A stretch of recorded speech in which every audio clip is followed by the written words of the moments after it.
네, 여러분, 안녕하십니까. 두말할 필요 없이 우리나라는 대의민주주의 국가입니다. 대의민주주의라고 하는 것은 국민의 뜻을 대신하는 기구를 선출하여서 국민을 대신해서 나랏일을 결정하게 하자는 것입니다. 크고 작은 나랏일을 일일이 국민 투표로 국민의 의사를 물어서 결정할 수는 없기 때문입니다. 그러나 이렇게 선출된 국회의원들이 국민의 뜻을 대신하지 못하면, 다시 말해서 대의 민주주의를 구현하지 못하면 어떻게 해야 합니까? 그렇습니다.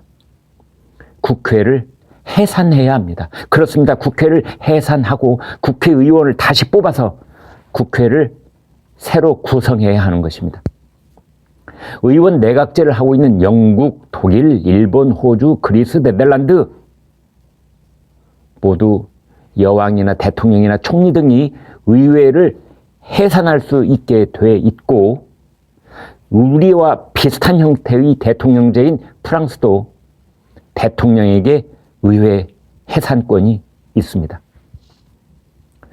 이제 우리나라는 1987년까지 대통령에게 국회 해산권이 있었고, 그 이전까지 3차례 국회가 해산된 적이 있습니다. 그러나 지금은 우리 헌법에 대통령의 국회 해산권이 삭제됐습니다. 어제 국회는 더불어민주당 노웅래 의원 체포 동의안을 부결시켰습니다. 오늘 새벽에 배달된 여러 신문들의 사설을 살펴보겠습니다. 먼저 조선일보입니다.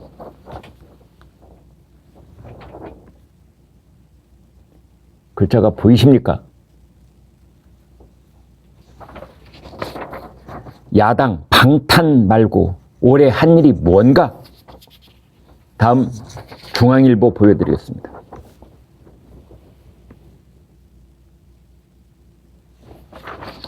방탄으로 똘똘 뭉친 민주당. 다음 한국일보 보여드리겠습니다. 한국일보 사설은 거대 야당 방탄 국회가 부끄럽다. 이번에는 경향신문 보여드리겠습니다.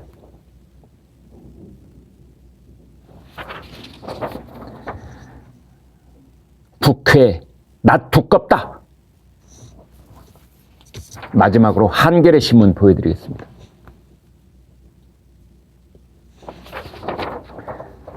노웅래 체포 동의안 부결, 국민이 납득하겠나? 방금 보신 것처럼 조선일보에서 한겨레 신문에 이르기까지 모든 신문들이 노웅래 체포 동의안을 부결시킨 국회를 질타하고 있습니다.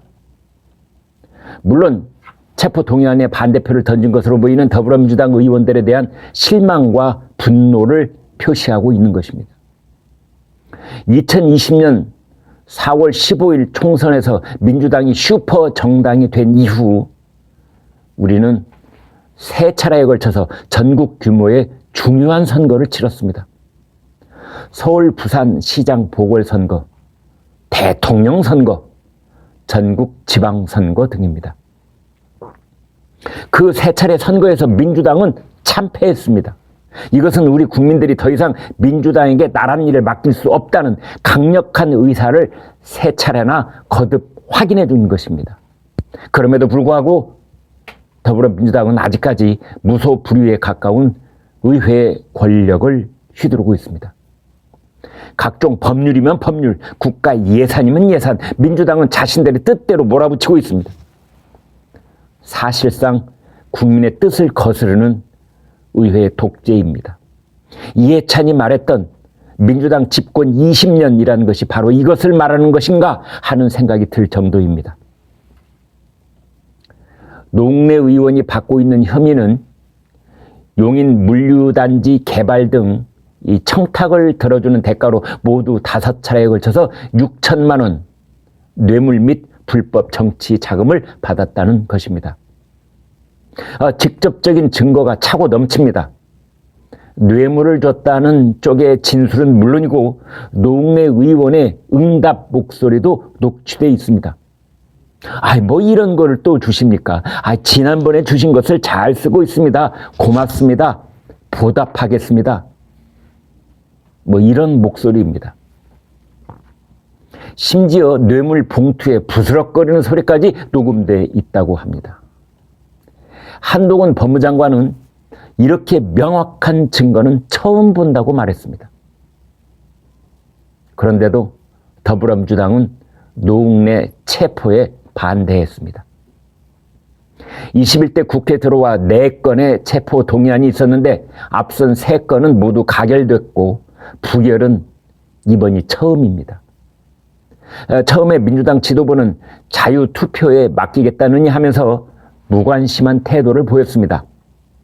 김용, 정진상 이 2사람이 구속됐을 때 격렬한 반응을 보였던 것과는 전혀 달랐습니다. 그러다가 점차 부결 쪽으로 분위기가 기울더니 본회의 결과 찬성 101표, 반대 161표가 됐습니다. 약분을 해서 간단히 말씀드리면 찬성 5, 반대 8, 즉 5대 8로 부결된 것입니다.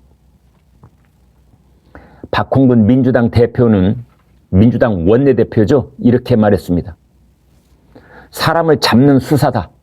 이렇게 엮이면 누가 살아남겠나? 그렇습니다. 민주당 의원들 한 사람 한 사람이 노웅래처럼 될 수 있다는 그 불안감을 타켓 삼아 찌르고 들어가는 것입니다. 그러나 그보다 더 큰 요인은 아직 제출되지도 않은 이재명 대표에 대한 체포 동의안이 검은 그림자처럼 어른거렸을 겁니다. 노웅래가 체포되면 이재명도 같은 사법 절차를 피할 수 없을 것이란 불안감인 것입니다. 진중권 강운대 교수가 말한 것처럼 이번 노웅래 부결 투표는 결국 이재명을 보호하겠다는 이재명 방위 훈련, 명방위 훈련이나 마찬가지였던 것입니다. 자신들도 잠재적 범죄 피의자라는 자격지심, 덧붙여 이재명 체포 동의안을 부결시켜야 한다는 사전 명분이 흔들리면 안 된다는 불안감, 이런 것들이 민주당 의원들에게 단일 대우가 무너지면 안 된다는 생각을 갖게 했을 것입니다. 이 또 하나는 불체포 특권의 폐해입니다. 이 제도는 유효기간이 한참 전에 끝난 것이라고 저는 봅니다. 과거 권위주의 정권이 정치권을 억압하던 시절에 의원들의 정당한 의정 활동을 보호한다는 취지에서 만들어졌던 극히 예외적인 제도가 불체포 특권입니다. 민주화 이후엔 당연히 없어져야 할 제도인 것입니다. 그동안 여야를 막론하고 불체포 특권 폐지를 공약으로 내걸었습니다. 특히 이재명 대표는 지난 대선 때 불체포 특권 폐지에 100% 찬성한다고 했습니다. 그런데 이제 와서 그 제도 뒤로 몸을 숨기고 있습니다. 새해 들어서면 민생경제를 비롯해서 국가적 난제가 수두룩한데도 민주당은 똘똘 뭉쳐서 국회를 묻지마 방탄 기지로 만들고 있습니다. 경제 위기 극복을 위한 투자 활성화 방안은 어찌 될지, 그리고 하루가 다급한 노동, 교육, 연금 개혁은 또 어떻게 해야 할지, 국민들의 걱정이 이만저만이 아닌데 민주당은 오로지 대장동 수사를 막는 데 온 힘을 기울이고 있습니다. 여러분, 이제 방법은 하나밖에 없습니다. 국민들께서 어떻게 버티다가 2024년 4월 다음 총선에서 그에 상응하는 심판을 하는 수밖에 없습니다.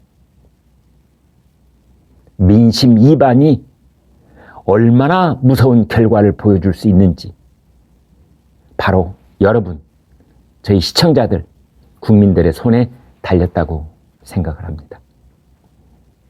네, 구독, 좋아요 부탁합니다. 고맙습니다.